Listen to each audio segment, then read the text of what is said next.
Hello students, most welcome to all of you in commerce legend channel.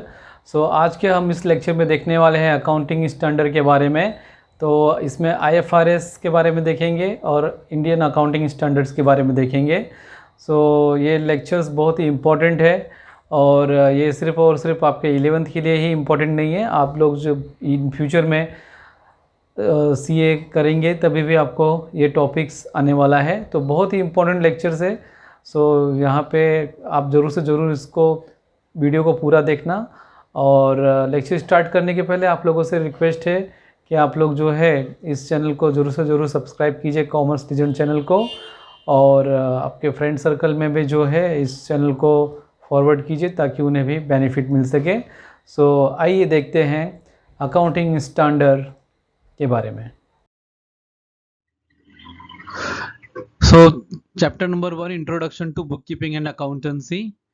आज हम लोग देखेंगे 1.9 accounting standards AS and IFRS, that is international financial reporting standards. So students, ये आपका lecture number 16 है और एफआईजीसी का क्लास 11 का, महाराष्ट्र बोर्ड का। सो लेक्चर स्टार्ट करने के पहले आप सभी लोगों से रिक्वेस्ट है कि जो लोग इस चैनल पर नए हैं प्लीज़ इस कॉमर्स लीजेंड चैनल को सब्सक्राइब कीजिए और सब्सक्राइब करने के बाद इसका बेल आइकॉन जरूर से जरूर प्रेस कीजिए ताकि आपको सारे अपडेट्स टाइम टू टाइम मिलते रहें। तो आइए देखते हैं lecture number 16 accounting standards.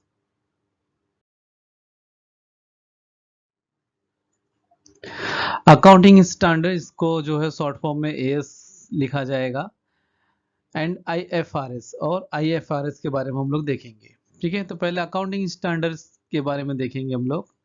Accounting standards provide the framework, मतलब कि एक ढांचा प्रोवाइड करता है, and norms, rules and regulations provide करता है, टू बी फॉलोड, जो कि हमको फॉलो करने पड़ते हैं, मान्य करने पड़ते हैं इन अकाउंटिंग के अंदर, so that the financial statements of different enterprise become comparable, जिससे कि जो हम लोग फाइनेंशियल स्टेटमेंट्स बनाएंगे अलग अलग कंपनियों का, वो क्या हो सके, कंपेरेबल हो सके।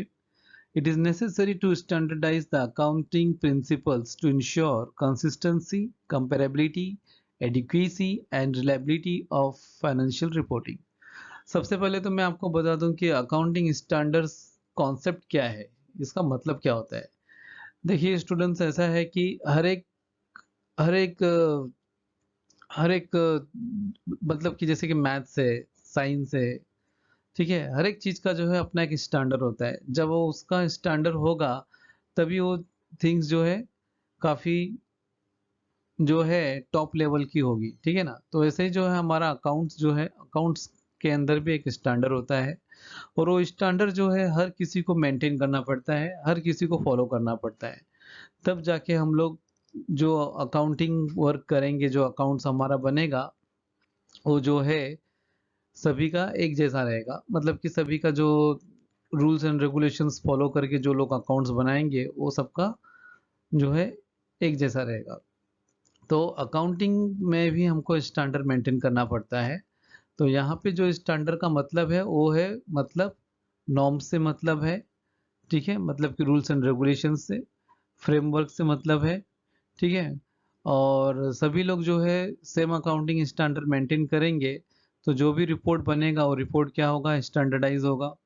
और जब रिपोर्ट स्टैंडर्डाइज होगा तो क्या होगा कि हमारे रिपोर्ट में कंसिस्टेंसी होगी, हम हमारे रिपोर्ट को दूसरे कंपनी के साथ कंपेयर कर पाएंगे, एडिक्वेसी एंड रिलायबिलिटी, और हमारे जो रिपोर्ट्स है उसकी रिलायबिलिटी, उसकी विश्वसनीयता काफ़ी बढ़ जाती है।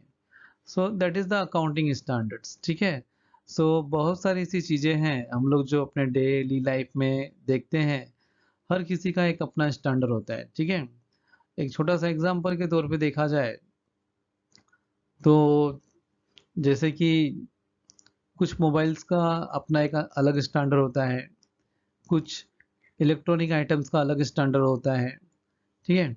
तो ऐसे हमारे अकाउंट्स का भी एक अलग स्टैंडर्ड होता है। ये अलग स्टैंडर्ड का मतलब होता है कि उसके अंदर कुछ रूल्स एंड रेगुलेशंस, कुछ फ्रेमवर्क, ये सब जो है कॉमन होते हैं, जो कि हर किसी को फॉलो करने होते हैं। ठीक है, तो इसी को अकाउंटिंग स्टैंडर्ड्स बोलते हैं। और स्टैंडर्ड फॉलो करने के बाद हमारा अकाउंट जो है क्या हो जाएगा, कंसिस्टेंसी आ जाएगी हमारे अकाउंट में, ठीक है। हमारा अकाउंट्स कंपेरेबिलिटी भी में आ जाएगी, हम लोग हमारे अकाउंट्स को किसी और के अकाउंट के स्टेटमेंट के साथ कंपेयर करके बता सकेंगे कि किसका कंपनी जो है बेस्ट है, किसका कंपनी मीडियम में है। सो ये सारी चीज़ें होती है अकाउंटिंग स्टैंडर्ड्स के अंदर। तो ये तो जस्ट एक जो है आपको एक्सप्लेन किया गया है यहाँ पे अकाउंटिंग स्टैंडर्ड्स के बारे में। In other words of Kolhar, अभी देखिए अकाउंटिंग स्टैंडर्ड्स का यहाँ पे आपको डेफिनेशन दिया गया है in the words of Kolhar. Accounting standards R code of conduct imposed by customs law or professional bodies for the benefit of public accountant and accountants generally। मतलब कि जो अकाउंटिंग स्टैंडर्ड्स है ये कोड ऑफ कंडक्ट है, ठीक है। जैसे आप लोग स्कूल में जाते हो तो स्कूल का एक अलग इमेज दिखना चाहिए, स्कूल के स्टूडेंट्स का एक अलग इमेज होना चाहिए। इसके लिए आपको भी कुछ कोड ऑफ कंडक्ट आपके दिया जाता है कि आपको ये कोड ऑफ कंडक्ट फॉलो करके डेली स्कूल आना है, तब जाके स्कूल्स का क्या हो सकेगा, एक इमेज बनेगा, एक स्टैंडर्ड्स बनेगा, राइट। वैसे ही हमारे अकाउंटिंग के अंदर जो कोलार है ये बोल रहे हैं कि अकाउंटिंग स्टैंडर्ड्स में कुछ कोड ऑफ कंडक्ट्स होते हैं, मतलब कि सर्टेन रूल्स एंड रेगुलेशंस होते हैं जो कि इम्पोज्ड किया गया रहता है, जो कि लगाया गया रहता है कस्टम्स के द्वारा, लॉ के द्वारा या फिर प्रोफेशनल बॉडीज के द्वारा। यहाँ पे प्रोफेशनल बॉडी का मतलब है इंस्टीट्यूट ऑफ चार्टर्ड अकाउंटेंट्स, ठीक है। इन और जो है आरबीआई, ऐसे कुछ कुछ प्रोफेशनल बॉडीज होते हैं जो लोग ये सारे रूल्स को जो है कोड ऑफ कंडक्ट्स को बनाते हैं। तो भी हम लोग देखेंगे कोड ऑफ कंडक्ट कौन बनाता है, for the benefit of public accountants and accountants generally. ये जो पब्लिक अकाउंटेंट्स होता है और जो अकाउंटेंट्स होते हैं उनके बेनिफिट के लिए बनाया जाता है। तो that is the accounting standards. Then 10 accounting standards are written policy. इस तरीके से हम देखेंगे तो देखेंगे कि अकाउंटिंग स्टैंडर्ड्स क्या है, एक रिटन पॉलिसी है, पॉलिसी डॉक्यूमेंट्स है जो कि इशूड किया जाता है एक्सपर्ट अकाउंटिंग बॉडी के द्वारा, मतलब कि इंस्टीट्यूट ऑफ चार्टर्ड अकाउंटेंट के द्वारा, और बाय गवर्नमेंट या फिर गवर्नमेंट जो होती है, भारत सरकार जो होती है वो एक रिटन पॉलिसी डॉक्यूमेंट इशू करती है जिसके अंदर सारे कोड ऑफ कंडक्ट्स होते हैं। और अदर रेगुलेटरी बॉडी जैसे कि आरबीआई है, ठीक है, covering the aspects of recognitions, measurement, treatments, presentations and disclosure of accounting transactions and events in the financial statements। तो ये जो रिटन पॉलिसी डॉक्यूमेंट्स इशूड किया जाता है एक्सपर्ट अकाउंटिंग बॉडी के द्वारा या फिर गवर्नमेंट के द्वारा, तो उसके अंदर क्या क्या चीज वो लोग कवर करते हैं, उसके अंदर वो लोग कवर करते हैं aspects of recognitions, measurement, treatment, presentations and disclosure of accounting transactions। मतलब जो अकाउंटिंग में जो भी ट्रांजेक्शन्स आप रिकॉर्ड करोगे उसको किस हिसाब से प्रेजेंट करना है, किस हिसाब से सेल्स और परचेस को ट्रीटमेंट देना है, ठीक है। जैसे डॉक्टर्स के पास आप जाते हो पर्टिकुलर डिसीज लेके, तो डॉक्टर आपको कैसे पर्टिकुलर डिसीज के लिए अलग अलग प्रकार के डिसीज के लिए अलग अलग टाइप का ट्रीटमेंट देता है, वैसे अकाउंट्स में भी अलग अलग ट्रांजेक्शन्स के लिए, अलग अलग बिजनेस के लिए अलग अलग ट्रीटमेंट्स होते हैं, ठीक है। So that is the treatment, measurement, ठीक है। और अलग अलग जो बिजनेस ट्रांजेक्शन्स रहेंगे उसके अलग अलग मेजरमेंट्स होंगे, ठीक है। तो ये सारी चीज़ें जो है रिटर्न पॉलिसी में लिखा जाता है, ठीक है। तो यहाँ पे वही बता रहा है कि aspects of recognitions, measurement, treatment, presentation and disclosure of accounting transactions and events in the financial statements. मतलब कि अकाउंटिंग स्टैंडर्ड्स के अंदर इन शॉर्ट जो है कोड ऑफ कंडक्ट होता है या फिर कोड ऑफ कंडक्ट होता है। कोड ऑफ कंडक्ट का मतलब होता है कि एक पॉलिसी होती है, एक रिटर्न पॉलिसी होती है। रिटर्न पॉलिसी का मतलब यहाँ पे ये है कि रूल्स एंड रेगुलेशंस होते हैं कि क्या ढंग से जो है आपको क्या मेजरमेंट के हिसाब से आपको जो है डिसाइड करना है प्रॉफिट है कि लॉस है, ठीक है। कुछ पर्टिकुलर ट्रांजैक्शन के लिए क्या ट्रीटमेंट देना है, सेल्स और परचेस के लिए क्या ट्रीटमेंट देना है, फिर जो ओवरऑल बिजनेस का प्रेजेंटेशन होगा वो किस हिसाब से होना चाहिए, ये सारी चीज़ें जो है आपको अकाउंटिंग स्टैंडर्ड्स में दी जाती है। So need for accounting standards, हमें अकाउंटिंग स्टैंडर्ड्स की जरूरत क्यों होती है। देखते हैं अभी। The need for accounting standard is as follows. सबसे पहले तो to promote better understanding of financial statements. अगर जो सभी लोग जो है एक ही रूल्स एंड रेगुलेशंस को फॉलो करेंगे तो हमको कोई भी कंपनी का फाइनेंशियल स्टेटमेंट्स आसानी से समझ में आएगा, बरोबर ना? ठीक है, अगर जो सब लोग एक ही रूल्स एंड रेगुलेशंस को, ठीक है, जैसे कि आप लोग जो है एक ही बुक्स को जो है पूरे महाराष्ट्र में लोग रिफर करते हैं, तो जो है महाराष्ट्र बोर्ड को जो है आसानी होती है लोगों को मार्क्स देने में कि, ठीक है, नहीं तो मालूम पड़ा कि बुक सबने एक ही पढ़ा लेकिन सबका पेपर पैटर्न अलग अलग आ गया, तो फिर कैसे मालूम पड़ेगा कि कौन सा स्टूडेंट होशियार है कौन सा होशियार नहीं है ना? तो वैसे ही जो है हमारे अकाउंटिंग स्टैंडर्ड्स में भी जो है, अगर जो हम लोग अकाउंटिंग स्टैंडर्ड मेंटेन करते हैं तो हम आसानी से कोई भी फाइनेंशियल स्टेटमेंट को समझ सकते हैं, क्योंकि सबके रूल्स एंड रेगुलेशंस जो है एक ही रहेगा। Then second one is to help accountant to follow uniform procedures and practice. Accounting standard maintain करने से हमको ये बेनिफिट मिलता है या फिर इसलिए हमको ज़रूरी है क्योंकि हम लोग एक यूनिफॉर्म प्रोसीजर्स बोले तो कि अगर जो सेल्स आपने किया या परचेज किया या फिर कोई भी पर्टिकुलर बिजनेस ट्रांजेक्शन किया तो उसके लिए जो है एक ही प्रोसीजर्स रहेगा कि पहले ये लिखो फिर ये लिखो फिर ये लिखो। ऐसा नहीं कि सब लोग जो है अपना अपना रूल्स एंड रेगुलेशंस लगाएंगे। तो यूनिफॉर्म प्रोसीजर्स के लिए एंड प्रैक्टिस यूनिफॉर्म प्रैक्टिस के लिए जो है हमें अकाउंटिंग स्टैंडर्ड करना चाहिए। जैसे कि कुछ लोगों को मालूम होगा कि पहले जो है जो लोगों को म्यूजिक के बारे में शास्त्रीय संगीत के बारे में मालूम होगा उनको मालूम होगा कि ये फला घराने का म्यूजिक है ये फला घराने का संगीत है, ऐसा होता है। लेकिन हमारे अकाउंट्स में ऐसा नहीं है। हमारे अकाउंट्स में जो है यूनिफॉर्म प्रोसीजर्स रहेगा, ऐसा नहीं कि ये फला घराने का अकाउंट से ये फला घराने का अकाउंट से, ऐसा नहीं होता है। ठीक है, सो यूनिफॉर्म प्रोसीजर्स, जो भी अकाउंट्स बनाया जाएगा वो उसका प्रोसीजर एकदम यूनिफॉर्म होगा। ठीक है, तो यूनिफॉर्म प्रोसीजर्स के लिए एंड प्रैक्टिस के लिए जो है हमको अकाउंटिंग स्टैंडर्ड्स की जरूरत होती है। Then next one is to facilitate meaningful comparison of financial statements of two और मोर एंटिटीज। अगर जो सारी बिजनेस एंटिटीज ने एक कॉमन रूल्स एंड रेगुलेशंस को फॉलो करके जो है फाइनेंशियल स्टेटमेंट्स बनाया है, फाइनेंशियल स्टेटमेंट्स का मतलब है profit and loss account, balance sheets और उसके जो है details, that is the schedules. ये सब बनाने के लिए सभी कंपनियों ने एक सर्टन रूल्स एंड रेगुलेशंस, एक सर्टन फॉर्मेट को फॉलो करके बनाया है। तो आप क्या कर सकते हैं, आसानी से एक मीनिंगफुल कंपैरिजन आप कर सकते हैं कि कौन सी कंपनी का लेवल क्या है। ठीक है, तो इसके लिए जो है अकाउंटिंग स्टैंडर्ड्स की हमें ज़रूरत पड़ती है। Then next one, to enhance reliability of financial statements. So सभी का स्टेटमेंट अगर जो common rules and regulations common format में बना हुआ है तो उससे क्या होता है कि जो फाइनेंशियल स्टेटमेंट्स है उसकी रिलायबिलिटी बढ़ जाती है कि भाई सभी ने जो है common parameter common rules and regulations को फॉलो करके बनाया है स्टेटमेंट्स, तो वो हिसाब से जो है हमें एक रिलायबिलिटी मिलती है। जैसे कि आप लोग जो है जब बोर्ड का एग्ज़ाम देते हो तो सबका पेपर पैटर्न जो है सेम रहता है, ठीक है ना? तो अब जाके हम लोग ये रिकॉग्नाइज करते हैं कि हाँ ये फर्स्ट क्लास मिला है, मतलब कि इसका ये पर्टिकुलर स्टैंडर्ड होगा बच्चे का, है ना, स्टूडेंट्स का। सो जो है enhance reliability of financial statements, so accounting standard maintain करने से हमें ये बेनिफिट मिलता है। Then next one is to meet the legal requirements effectively. जो लीगल रिक्वायरमेंट्स होती है वो हम आसानी से जो है वो हमारा कंप्लायंस, लीगल कंप्लायंस के लिए जो है अकाउंटिंग स्टैंडर्ड्स बहुत ज़रूरी है।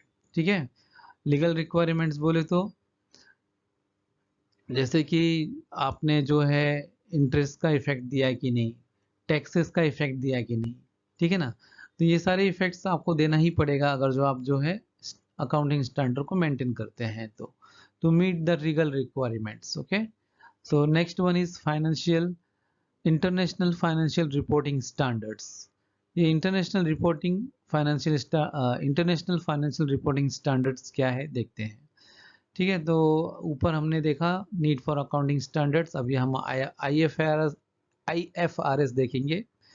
International Financial Reporting Standards IFRS are issued by the International Accounting Standard Board IASB ने जो है IFRS को इशू किया. IFRS is set of international accounting standards stating how particular types of transactions and other events should be reported in financial statements. जो IFRS है इसने भी कुछ रूल्स एंड रेगुलेशंस बनाए, set of international accounting standard बनाया, जिसने ये decide किया कि जो फाइनेंशियल स्टेटमेंट्स होते हैं उसकी रूपरेखा, मतलब कि उसका जो फ्रेमवर्क है, उसका जो फॉर्मेट है वो कैसा होना चाहिए. IFRS are issued to develop accounting standard that would be applicable worldwide and to improve financial reporting internationally.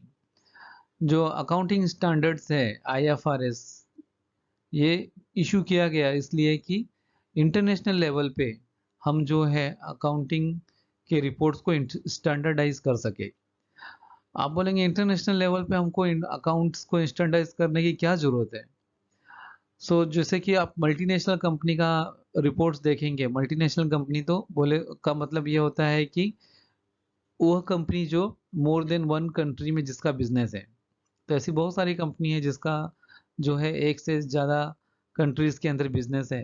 तो उनका जो बिजनेस ट्रांजैक्शंस है वो कई कंट्री के साथ होता है, और कई कंट्री के लोग जो है उनके फाइनेंशियल स्टेटमेंट्स को देखते भी हैं. तो अगर जो उनका स्टेटमेंट जो है इंटरनेशनल अकाउंटिंग स्टैंडर्ड्स का होगा तो सभी को जो है उनका फाइनेंशियल स्टेटमेंट समझ में आएगा. और जब स्टेटमेंट समझ में आएगा तो ये जो नीड फॉर अकाउंटिंग स्टैंडर्ड्स हमने पढ़ा यहाँ पे, ठीक है, ये रिक्वायरमेंट जो है वो कंप्लीट होती है ना. तो इस रिक्वायरमेंट को ध्यान में रख के हमको जो है IFRS जो है इसने स्टैंडर्ड सेट किया हुआ है. तो वर्ल्ड वाइड लेवल पे जो है फाइनेंशियल रिपोर्टिंग जो है वो परफेक्ट होना चाहिए. तो इसके लिए IFRS ने IASB ने कुछ रूल्स एंड रेगुलेशंस इशूड किए हैं. ठीक है, सो इसी को हम लोग इंटरनेशनल फाइनेंशियल रिपोर्टिंग स्टैंडर्ड बोलते हैं. सो आइए नेक्स्ट देखते हैं हम लोग. अभी accounting standards in India. India में भी हमारे जो अकाउंट्स लिखा जाता है उसका एक अकाउंटिंग स्टैंडर्ड्स है. अभी ये इंडिया में अकाउंटिंग स्टैंडर्ड जो है ये किसने डिसाइड किया, देखते हैं. Standards of accounting is issued by the institute of chartered accountants of India ICAI. यह नाम आप लोगों ने बहुत बार सुना होगा. जो ICAI है, इस इंस्टीट्यूट ने जो है इंडिया में अकाउंटिंग स्टैंडर्ड्स बनाए हैं, इशूड किए हैं इसने. The council of the institute of chartered accountant of India constituted accounting standard boards on 21 April 1977. ICAI ने ASB जो है इसको कॉन्स्टिट्यूट किया, मतलब ASB का निर्माण किया, एक बोर्ड का निर्माण किया 21 अप्रैल 1977 को. और जब ये बोर्ड बन गया 21 अप्रैल 1977 को, तो इसने क्या किया, recognising the need for accounting standards in India. तो इन्होंने इस बोर्ड ने बताया कि हमें इंडिया में भी जो है एक अकाउंटिंग स्टैंडर्ड रखना चाहिए. ASB formulates accounting standards so that such standards may be established by the Council of the Institute of India. और फिर ASB ने फॉर्मुलेट किया अकाउंटिंग स्टैंडर्ड्स को, और जो कि इंडिया में एप्लीकेबल हो गया. The ASB will consider the applicable law. ASB ने कैसे बनाया अकाउंटिंग स्टैंडर्ड?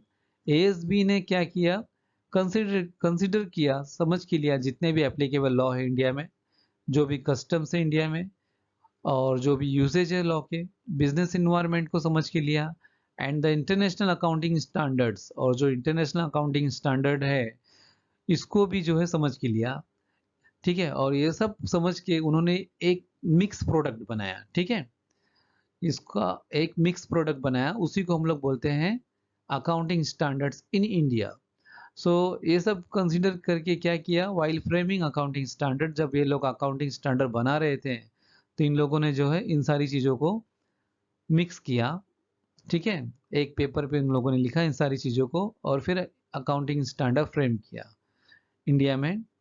अच्छा, अभी आगे बता रहा है कि ड्यू टू ग्लोबलाइजेशन इंडिया में ग्लोबलाइजेशन हुआ। ग्लोबलाइजेशन का मतलब ये होता है कि इंडिया का व्यापार जो है इंडिया के बाहर गया और बाहर का व्यापार इंडिया में आया। मतलब मोर देन वन कंट्री के साथ इंडियन के जो बिजनेसमैन हैं उन्होंने बिजनेस स्टार्ट किया और बाहर के लोग भी जो है इंडिया में बिजनेस करने आए। तो फिर उससे क्या हुआ, the accounts prepared in India must be compatible with accounts prepared in other countries. तो भाई जब आप बाहर बिजनेस करने जाएंगे तो आपका जो रिपोर्ट्स रहेगा वो बाहर के लोग देखेंगे और आप भी जो है फॉरेन कंट्रीज के जो अकाउंट्स है उसको आप भी देखेंगे। तो फिर दोनों का रिपोर्ट्स कैसा होना चाहिए, एक दूसरे के समझ में आना चाहिए। मतलब कि दोनों का रिपोर्ट जो है सेम स्टैंडर्ड, सेम पैटर्न में, सेम फ्रेमवर्क में होना चाहिए। तो इस चीज को ध्यान में रख के due to globalisation accounts prepared in India must be compatible, वो जो है कंपेरेबल हो सके with accounts prepared in other countries. Other country के अंदर जो अकाउंट्स होता है उसके साथ वो कॉम्पिटिबल हो सके, मतलब कि उसके जैसा ही हो सके। This has resulted in the existing AS being converged with IFRS।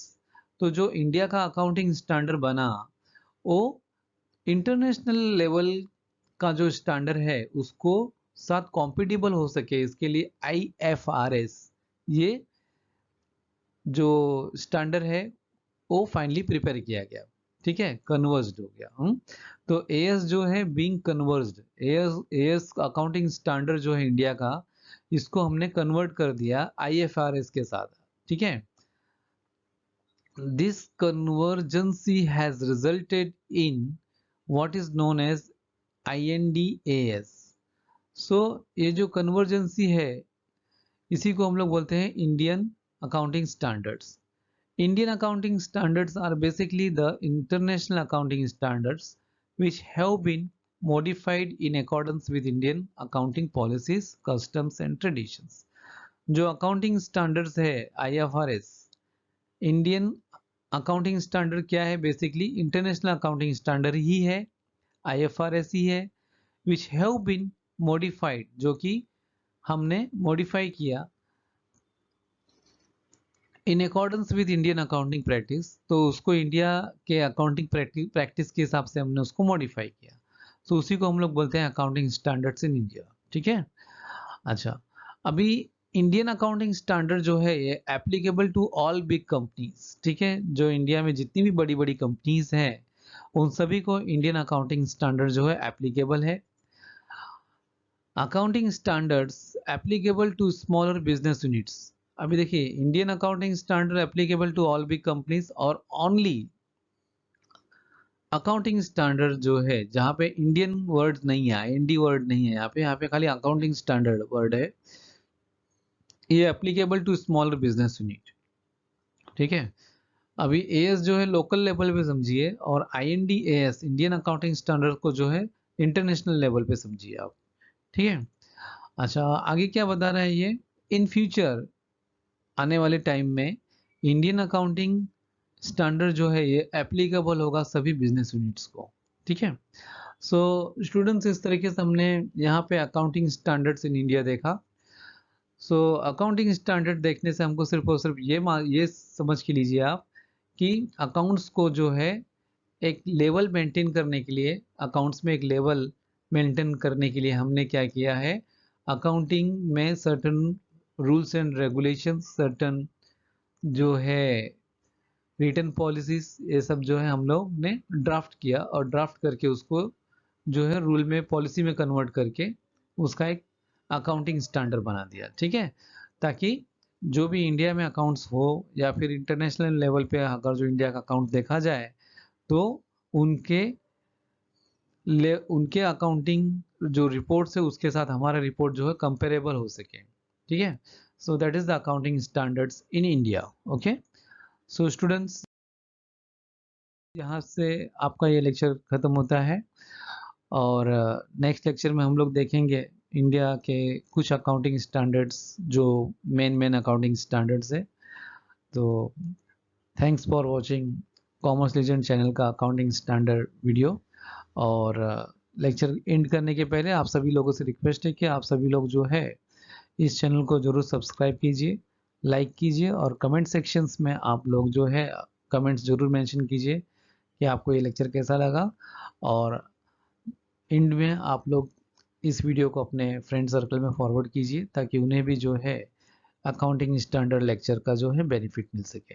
तो thanks for watching commerce legend channel. तो स्टूडेंट्स, ये था लेक्चर्स अकाउंटिंग स्टैंडर्ड के बारे में, जिसमें आपने need and importance of accounting standard देखा। सो ये लेक्चर आपको कैसा लगा आपको, इसके बारे में आप लोग जो है कमेंट सेक्शन में ज़रूर लिखना, ताकि मैं आने वाले बहुत सारे लेक्चर्स में आपके हिसाब से अच्छा उसको और अच्छी तरह से प्रेजेंट कर सकूं और इजी लैंग्वेज में। और स्टूडेंट्स, नेक्स्ट लेक्चर हमारा होगा अकाउंटिंग स्टैंडर्ड्स इन इंडिया, जिसके अंदर हम लोग जो है 10 अकाउंटिंग स्टैंडर्ड्स के बारे में पढ़ेंगे।